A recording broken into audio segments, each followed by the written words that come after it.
Hello and a very warm welcome from ET Studios, ETHRWorld and Coursera. I'm Divina Lasson. Now in this series, we take you on an in-depth journey to understand the future of learning and work, creating more equal opportunity in a more digital world. Now on each episode, we explore how exactly digital technologies are revolutionizing education, the importance of skill development for employability, the strategies to overcome language barriers, and emerging trends fostering a more inclusive digital ecosystem. Let's deep dive right into our discussion on creating a future where technology and opportunity intersect for all. Without further ado, it's my great pleasure to welcome an esteemed panel of guests today. We have joining us Deependra Mathur, Head HR Infosys BPM, Kavita Kurup, Global Head Human Resources and Corporate Communications UST, Soumitra Das, Global CHRO Redington, and Arushee Aggarwal, Head Coursera for Business India.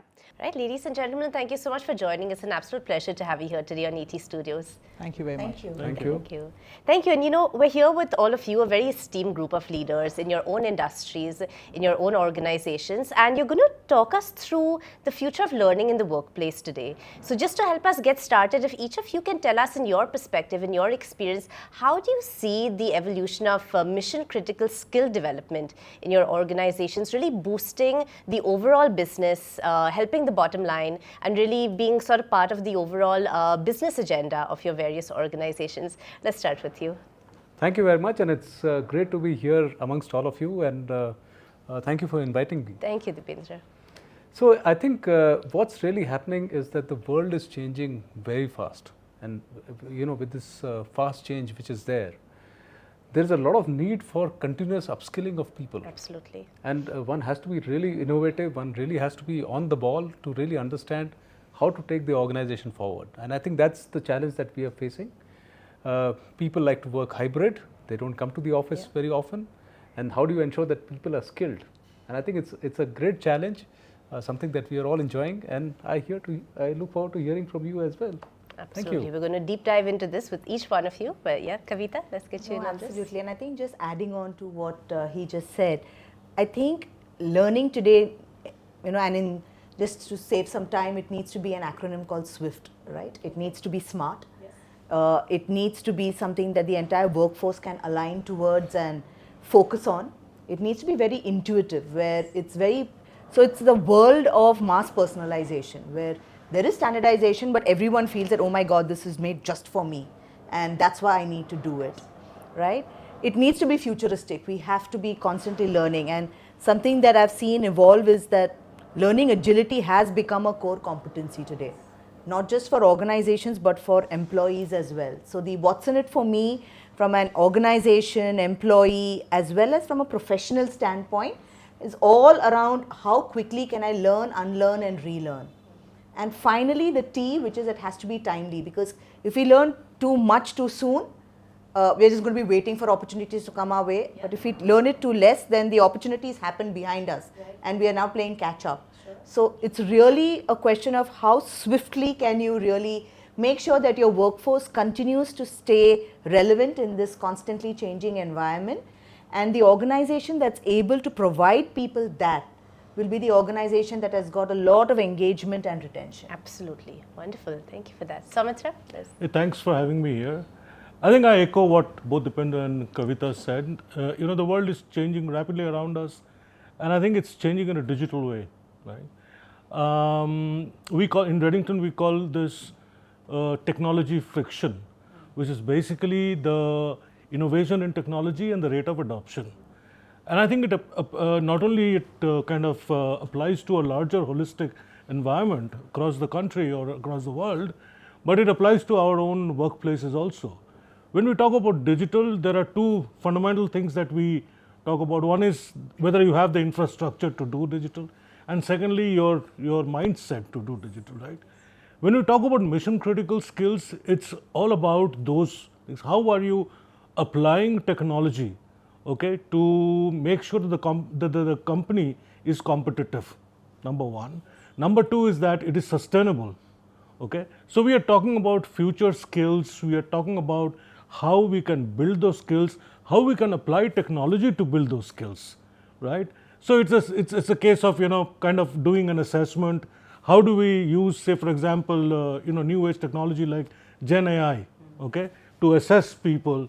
How do we use Gen AI to kind of, create curriculum? How do we, and I have an interesting episode. I was in a program a few days ago, and they actually did a real life Gen AI kind of, display of how it is building curriculum. So the instructor is telling, okay, build me a curriculum. Say, for example, that particular episode, it says battery. Okay, it was for a battery company, right? And it says throw in a few case studies. Few case studies come in. Throw in a few illustrations come in, pictures and all that. And it kept on iterating, and in 30 minutes, you have a 70-hour course for beginners in that company to understand battery end to end. So these are how we wish to leverage, and we should be leveraging technology and people's mindsets to stay ahead of the curve. If we do not do that, like Kavita said, we will become obsolete and irrelevant. Absolutely. Wonderful. Thanks for that example. Really interesting. And Arushee, I mean, the same question for you. And again, you come from a place where you work with various industries, various organizations. So how would you say you've really seen, if you had to encapsulate it, the bottom line of the organization being directly impacted by the skilling, upskilling, and of course, learning of micro-credentials in the organization? Yeah, absolutely. So I think the unit of outcomes and the unit of productivity is ultimately the employee. And for the employee, the unit of work that they're doing is what they already know and what they are learning throughout their roles, right? So learning is really intrinsic to the output and the outcomes that a company is giving, to its customers, to its shareholders, and to the society at large. So I think that is where learning becomes so important. And as we have heard, change is happening so much faster than it used to. The pace of learning needs to keep pace with this. And we covered Gen AI a little bit, and exactly the expectations are that how do I create in natural English language using this? And given our work is to support learning in organizations, we have created a tool called Course Builder, where we are saying that let's just use input to be able to source from all of the content at Coursera as well as organizational context, and create that into a learning path without there being friction and without there being days and weeks of effort, because the pace of learning needs to keep pace with the pace of change. And that's really the environment that we are seeing, both for the learner as well as for the organization. Wonderful, exciting. I want to add to her. Please do. We are getting used to, as life is going on, we are getting used to personalized. Yeah. Yes. So our, the feeds that are coming through e-commerce, entertainment are all personalized. At work, employees are also looking for personalized approach to content and all these kind of things. Yes. The important part is for us to understand as CHROs is that, learning, people are learning. Why? Because they have an approach to a career. They want to upskill themselves. Yes. They want to stay relevant. When they see these kind of things, engagement improves. And as engagement improves in the organization gets a competitive advantage. There you go, absolutely. It's all linked, very absolutely. Much. So we've all already alluded to the impact of emerging technologies, of course. Just in opening statements, it's sort of unanimous across the board. The impact of AI, Gen AI, let's say ML, augmented reality, I'm sure are all tools that people are experimenting with. So if you could help us understand, Deependra, we'll start with you, but it would be very interesting to get all your perspectives on how you really see the impact of emerging technologies when it comes to education and learning in the workplace. And again, how is this really engaging your workforce? How is this impacting them directly? And how is this impacting the business as a whole? It's a very interesting question, because what really happens is that if you see it from the organization's point of view, and I'll also talk from the point of view of the talent. Yeah. From the point of view of the organization, it's primarily about ensuring that there is amplification of the human potential. Yes. And it's about productivity of people. It's about ensuring that they have the right kind of support systems to make them more efficient. So from the point of view of the organization, it makes a lot of sense. Now, what does it mean for the organization, when they have better people? I think first is that, you get a lot of efficiency from the people which is there. You get a lot of effectiveness, in dealing with clients. The experience of the people who work with the employees, and we are in a services industry, the experience is very important. That comes out very strongly. And I think one thing which is kind of understated, and all of us should be careful about that in today's world, is that empathy can never be outsourced. Yes. And so whenever a person from our company is talking to somebody from the client end or the client's customer, all these 4 E's have to come together: efficiency, effectiveness, experience, and empathy. That has to come together. And what does it mean for the employees? I think all of us know that people want to be learning new stuff, because if they want to grow in life, they have to continuously upskill themselves. Nobody is going to give them increments, or nobody is going to give them promotions if they are not ready for the job. Yes. And so it's something that comes together very well, and there's a lot of work to be done in this space. Yeah. Wonderful. Kavita, you also alluded to in the very beginning the timeliness, right, of the program. So how do you, in addition to, of course, integrating technology, how do you also ensure that you're sort of giving the right programs at the right time? How do you make sure that the market trends are reflecting in the upskilling in your organization? So, it's interesting that you brought that up as a question, because something that we do at UST a lot is having these listening pillars, internally as well as externally. So while we say that the learning function would provide the learning opportunities available, we believe that it is important for every individual within the organization to really come up and call out and say, this is what I need to really grow. We are also cognizant that people learn in very, very different ways today. It's not just, earlier on it was just one option, right? You had to come into a classroom, get nominated, come into a classroom and learn. Then it became classroom or virtual learning module.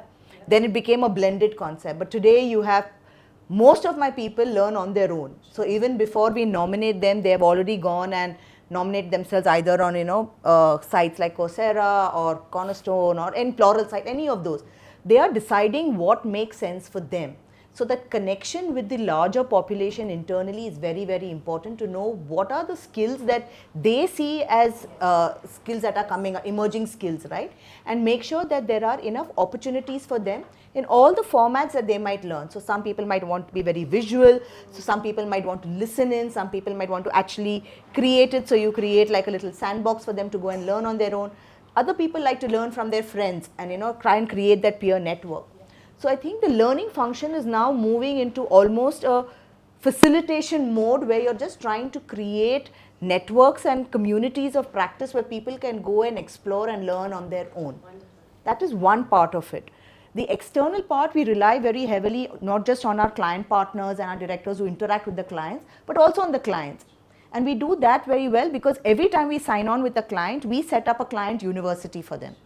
So we said, okay, whatever we are going to be doing as work, we are going to be creating learning interventions for our people that's open to your people as well. Okay. And the moment you start doing that and you see that there is reciprocity in the content that's coming in, the work that's coming in, it adds to a much deeper engagement, because then you're opening up all the possibilities that are there from your end as a partner and saying, hey, we can collaborate at a much higher level.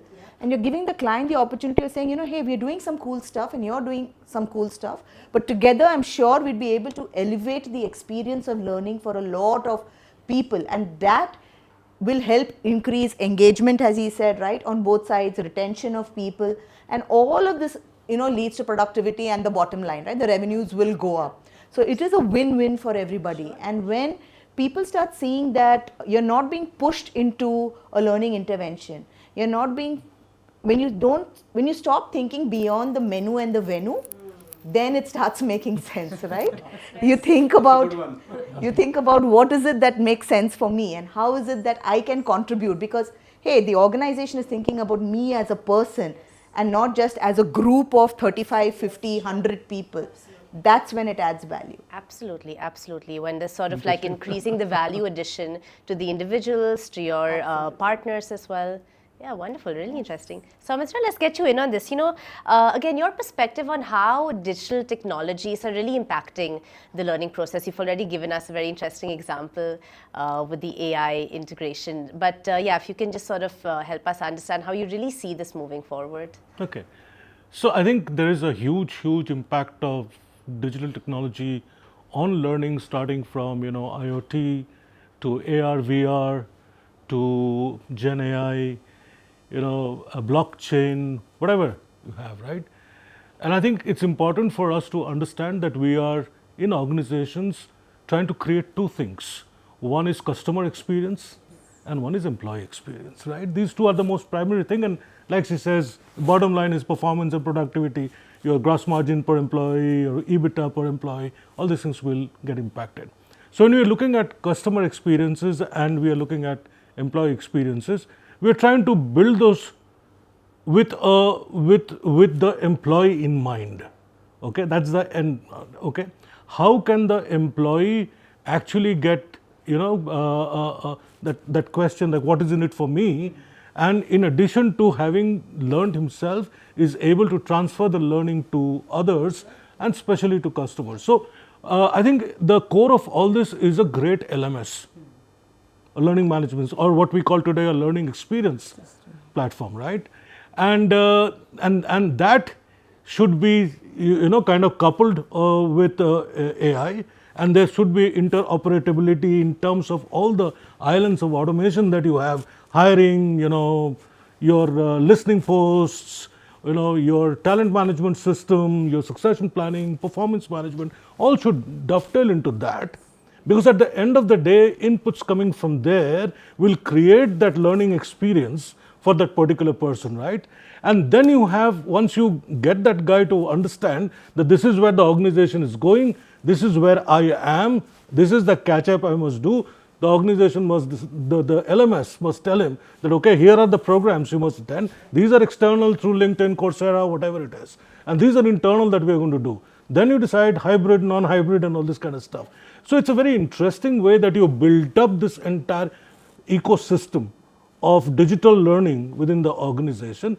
People get attracted to that, and that's how they start learning and kind of benchmarking themselves, that this is how I'm going to, and that, as I told you earlier, career, engagement, better experiences, etc. Just to add on, right, what we've done at UST is that everything is linked to our career management portal. So people go in and they say, okay, if this is where I am today, the system will show you and say, these are the 2 or 3 career paths that you have. But you have the opportunity of saying that, okay, I'm a software developer, but I want to be a cloud architect. So you go and say, okay, if I want to be a cloud architect, the system then throws up multiple paths saying that if you want to be a cloud architect today, tomorrow, then these are 3 or 4 roles that you need to play. These are the learning interventions that you need to do. And when you do that, you automatically, once you reach that place, you automatically become part of the talent marketplace of sorts. Wonderful. So the next time there is an opportunity in the organization, it's this group of people who get first preference. Versus external right? Coming so you're in. not only engaging mobility, but you're shifting the entire onus of career management to the employee. And then with that, the learning comes in, everything comes in, right? Because then if I want to grow, then I will make sure I have my assessments in place. I'll make sure that I have learned. I'll make sure that I'm visible because I've done the right kind of projects, the right kind of roles. So shifting, so it's a combination of, accountability as well as opportunity with the right kind of visibility. So when you create the perfect trifecta, then people feel that this is what will really add value to me, and that's when they will engage with that content. For global organizations, I think it's very important to understand how we can make talent fungible. Yep. All right. And now, as all of you know, as HR people, you know that we are now hiring for roles, not for skills anymore. Yep. Right. And that's where the fungibility of talent with leveraging learning and development, as she says, becomes very important for organizations. Yes. big shifts across the shifts, board. yeah. Really wonderful, very inspiring. So, Arushee, we're here also to talk about how we're seeing kind of an equal opportunity being dished out across the board, regardless of demographics, cultural backgrounds, and so on in the workforce. So, for example, one of the barriers, especially in a nation like India, would be language barriers. How do you see this sort of like online, digital, virtual learning experience being made more accessible to people across the board, and therefore kind of dealing with the language barriers that exist? Absolutely. So I think, one thing which is common is ultimately our learners are consumers of all kinds of digital products. So their expectation is not to have the best HR tech systems or the best learning systems, but their expectation is to have the best apps that they have on the phone. They benchmark everything else with that, right? It needs to be fast, it needs to be intuitive, it needs to be hyper personalized, at scale, which is how companies are going to be able to do a good job of it, because if you start to personalize for every learner, you're never going to be able to deliver. So I think that is at the bottom of it, where the product and the platform needs to be so intuitive that the learner as well as the admin, which is the customer of the platform, should find it intuitive to be able to proceed. And for that, we've created what we are calling Coursera Coach, which is the personalized coach for every individual, where they enter that this is my current skill level and this is my role and this is what I want to do, this is my aspiration. Can you recommend what I need to do from here? Within my learning unit, I'm not able to understand this. Without hallucinating in Gen AI and getting inputs which are not the right ones from the internet, can you, within this controlled environment of quality content, give me the answer that I'm looking for and give me the next steps from here, right? And that is what learners are really appreciating. And the one thing that we had observed is the quality of learning would differ with the medium of instruction because of the availability of instructors in that. Let's say if it is not English that people are learning in, which is the business language typically, then they would lose out. So what we've said is, given our mission is to democratize learning, we want to get machine translations and the power of AI to be able to translate the same quality content, bring in the organizational context, and then allow for a fantastic learning experience of the content, but also the UI UX of the platform. And that's something that we've embarked on, and we have 21 languages where the entire platform is translated. And I was just sharing how if one language is not available, because as we know, India and the world has so many, it's never possible to reach there. The personalized coach can answer in any language. So, if you say, please translate this in language A, B, or C, that becomes your little environment to do it on your own. And that's the power of what the platform is bringing. So exciting times, and hopefully learners will feel the difference in terms of things to come. I wanted to add on that. I think this is a very interesting part. What is the country really facing? It's facing the fact that, there are a lot of women who are not in the workforce. Yeah. Or if they are there in the workforce, they are there only for a limited period of time. We talk about DEI. Ultimately, what is E? E is equity. Yes. And how do you create equity? Yes. To create equity, one of the ways of creating equity is to have a democratized learning system. Absolutely. Which Absolutely. people are able to pick up at the time which they find it convenient, and at a time that they feel in their careers that they need that kind of input. So I'm so glad this digital learning has come in a long way, because it's going to make a big difference in DEI. It's going to help in people growing up, smaller towns, people from smaller towns growing up, women growing in their careers and achieving their full potential. And I think that's really the power of Yes. technology of learning. So I'm so glad that there is so much of investment which is going into it, and I'll it give a augurs well for the practical country. example to this. We have a large workforce in Turkey who don't speak English at all, right? Exactly. And we have created a seamless experience with AI generated, translators. Of course, we have got speech to text, text to speech. There's a lot of natural language processing. But the heart of all this is Gen AI, okay, which is actually giving a seamless experience to every learner, not only in terms of language, but the content that that person sees, okay. So by the time you are working in English over here, everything that's on the LMS gets translated into Turkish when it reaches there. But we are also kind of, encouraging people to learn. So we have got those, things like Duolingo and all this kind of stuff, which we are providing free. We are giving instructors, and the Non-digital approach is to get a person who is fluent in both English and Turkish to go and deliver some programs there. You know, it's interesting while we're talking about the spoken and the heard word, it's also important to bring in ASL, right, where you have sign language coming in, because there is a large group of people, and adding to his point on equity, giving them access to content, because if you look at some of the books that are written in Braille, 100%. They are so huge just from a size perspective because of the space that they take on to, you know, translate what is written in a regular book. Being able to, if we are able to use technology to create in some format for them the same kind of equity as it would for the spoken word, I think that's the next level of challenge that you guys would have to see how is it that you can make a difference for everybody, and that's when we'll really move towards a world filled with equity, because then everybody is on the same level playing field. And I'm glad you said that, because that's the first thing that we did, you know, where we said that every form of consuming content should be accessible, you know, given our mission. Absolutely. That is really what we need to do. And the wonderful thing is technology has actually made that possible, right? Otherwise, intent was in the right place, but the execution was not as good as what we would have liked. But you know, now it's everything is possible, and it's just fantastic in terms of the capabilities that we have. Yeah. Wonderful. Truly, this is actually the next level of DEI, as you're saying. Yeah, wonderful. And you know, you're all here, of course, as HR leaders. And whilst you have a variety of options available to offer to the organization in L&D, surely there are multiple stakeholders involved. So just, you know, curiosity on how do you get your stakeholders in sync? How do you get everyone on the same page? And how do you really ensure that these boardroom conversations are taken in a way that will maximize the impact ultimately for your workforce and for the organization? Yeah, so it's, you know, I think you were talking about it, that a lot of these things have to kind of, they're not things that you see in isolation.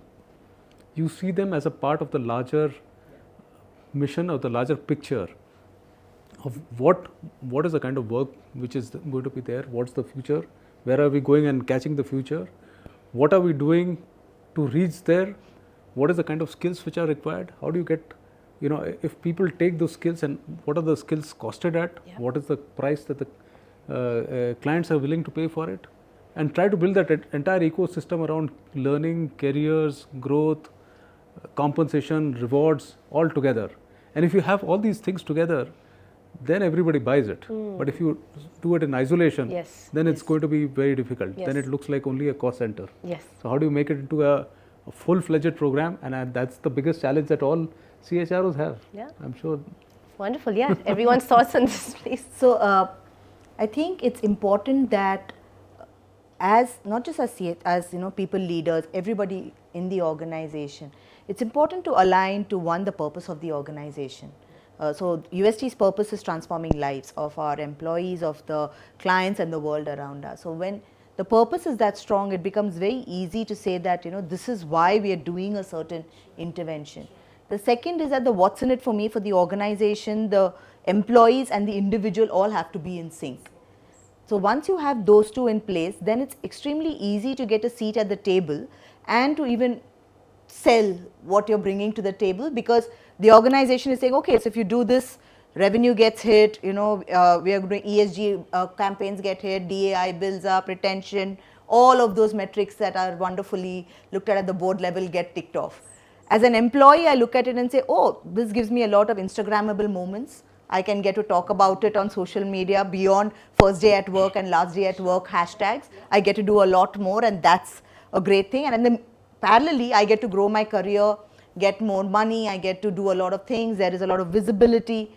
And as a professional myself, it's very clear that saying, okay, it's aligned with my personal and professional ambitions. It's aligned with what I want to be today, tomorrow and day after. So if I want to do something, if the organization allows me that leeway of whether it's trying to be an entrepreneur on the side or exploring a passion or just being the best amongst my peers, it without judgment allows me to play all of those roles, then it becomes very easy for us to go back to them. But I think the core of it all is just listening to what makes sense for the organization and for the individual. If you're able to convey that message to them and say that, hey, I'm not doing this because I want a Brandon Hall Award, but I'm doing this because it makes sense for you as an individual and for the organization, the buy-in is extremely easy. Yeah. Wonderful. Soumitra? I think when you use the word stakeholder, it means go beyond the organization. I mean, of course, the Also. customer and the Yeah. and the employer are the Yeah. biggest stakeholders. So, like UST has a mission, our mission is very simple: bridge the digital divide. Okay, and that is about making technology accessible to people, getting that that edge where you are. Like, for example, women. How do we make sure that they are inclusive? So how do we make the entire environment inclusive? So we are thinking in terms of a rural PC, easily affordable, yet powerful enough to kind of. We are looking at the ways that we can impact agriculture. Okay, we are looking at how we are impacting solar. We are going to in terms of the industry academia kind of thing. We are going to a lot of these institutes where we are helping them build this curriculum. Okay, we have got a program called Hire, Train and Deploy, where we are taking freshers, just plain, and we are teaching them all the kind of skills, right? We realize that as the world is getting more and more digital, you know, the curriculum can be easily built, right? So you say Gen AI, some 20 colleges will get a course on Gen AI, right? But how do you support the soft skills that bring? So we are trying to help those. We are going into the community, like it says, you know, CSR, DEI and all that. We are making sure that women have access to technology and all that. Unfortunately, what happens, everybody is now using UPI payments, right? But you ask them to do learning through technology, they are, right? So we are in that path where we are trying to impact beyond the organization, and we are doing it through an employee initiative, where they feel part of a larger ecosystem that they are able to impact. Sure. Wow, wonderful. So to sort of pull this all together, Arushee, again, how do you work with organizations to really help them develop and see sort of the impact of the L&D initiatives that you co-create together? Yeah. And you know, I love the point of how stakeholders go beyond within the organization, right? Stakeholders may be customers. So if I were to extend that thought, at the end of the day, we like to participate in such a way that we are able to bring the outcomes that the organization needs. And the best outcome is their customers acknowledging that this learning and skilling and the impact that it has had has enabled the delivery of the outcomes to these customers being a lot better. And sometimes that confidence is brought through the displayable metrics such as the certifications that Coursera singularly has, and you know, gives confidence to organizations. If the Googles and the IBMs and the Metas of the world are certifying the employees on their skilling, there is a lot of confidence that customers of our customers have in the credibility. So that becomes a little bit of a display metric. But at the same time, for learners to also be able to do this just in time, it is not possible for you to have learnt everything that you will need for your job the next day and the knowledge that you might have. So how do we make this bite-sized for people to be able to learn in the flow of work, and that to spark interest for them to go deep in their structured learning time from there? So how does this become a virtuous cycle for learners to feel engaged, and then for them to be able to see how this will impact their career outcomes and their personal outcomes, and of course being linked to the larger organizational goal? So we've seen organizations go from let's provide learning as a benefit to, hey, this is leading to such great outcomes, the skills of my employees are improving, so let's start to measure skills, to then ultimately the outcomes of what I need are improving. And this natural movement is really beautifully displayed in the work that we do, and that's rewarding for us to see. I think you know, companies like Coursera create a lot of curious minds. Yeah. Right? You give a person goes into the course material and then says, oh, I can read about POSH, I can read about you know, DNIE, I can read about, I mean, I know a guy who's basically from finance, who's doing something dramatically opposite. Okay, so I think that curiosity is there, the availability of what we call MOOCs, the large, massive online courses, you know, and things like online coach and all that are really a very important aspect of personalized learning, learning on the go, whenever, however, whichever, device independent, I think it's a great option for organizations to have. Absolutely. In this hybrid world we live in, everyone, of course, expects to be able to do such initiatives on their own time, convenience, And another location. thing that is there is that it removes the age barrier. If you have to do a classroom session, then the first thought comes in the target audience, right? Do you want to get a heterogeneous group or homogeneous group? If you get somebody who's too young with seniors, then will they interact, and vice versa? Yeah. This allows you to really learn without any inhibitions. Yes. Like you said, the venue and the menu. Yeah, So it needs beyond to go that. beyond that. Absolutely. Absolutely. Well, ladies and gentlemen, thank you so much. Before we wrap up, if you could leave our viewers today with just sort of one key takeaway on your perspective on the future of learning in the workplace, just one summary of all the really wonderful and in-depth conversation we've had today. Deependra? Learning is something which is comprehensive, and it's not just one method which works, and that's a word of caution. Yes. Because you learn primarily by doing, you learn by working with others, and of course you learn by doing stuff on your own. So it's incumbent on all of us to build up an ecosystem of learning which includes all of these things, and I think that's really the success of an organization, for anyone, for any organization, to be able to blend all these things together. And I think that's the challenge that all of us face in HR, that it's just not about one thing, but how do you get that entire ecosystem right? I think that's the challenge. Absolutely. I think learning needs to be viewed as your personal success enabler. It's there. But how much of coaching do you really need? At times you can be coached too much, you can be coached too less. You need to find that right blend of what makes sense, and then making sure that you're not really dependent on the organization saying that, until the organization tells me to learn something, I'm going to wait, because till then it's not important. But trying to make sure that you take maximum leverage of what's offered by the organization, but also be cognizant of your own goals, ambitions, and what do you want to do with your life personally as well as professionally. And look out, because thankfully with technology and the internet and all of these options that are available, you really can curate your own learning interventions and your own learning ecosystem, and do that at your own pace, do that at your own time, and with the people that you like, whether they are in a virtual space or in person. So I think that's what's very, very important. I think I'll leave only one message. Either you learn or you perish. Okay. Right? And that's all that needs to be said. Absolutely. I mean, the pace at which the world is going, if you do not keep up with your learning, and I don't mean learning only at the workplace, learning about everything, a holistic approach. Okay. And for organizations, we must create that platform. Okay. Accessibility, personalization, and all these kind of things. I think those two go hand in hand, but at the end of the day, it is the person's responsibility to decide what to learn, how to learn, create a strategy, a personal strategy for himself or herself, and ensure that he or she is meeting that. Absolutely. The initiative must be on an individual level. Absolutely.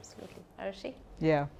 So, I think a few years ago, your human skills were your hygiene skills and your tech skills were your differentiators. Folks who had tech skills were typically able to land roles that others wouldn't have. I think now we've reached a point where tech skills have become the hygiene skills. They are a must for most professionals, and hence there is the opportunity to enhance your human skills and your creativity to a level where you can differentiate yourself and be unique, right? So this is quite an interesting time that we are in, where probably our creativity and our uniqueness can be something that we can work on, along with, of course, the tech skills, which are a must in today's environment. And hence learning becomes so much more important than it has been all this while. So exciting times ahead for sure. Wonderful, wonderful. Well, on that very inspiring note, thank you so much to all of you. It's been an absolute pleasure. Thank you for sharing your insights, your candid experiences, and all your takeaways for our viewers today. Thank you. Thank you. Thank you. Thank you.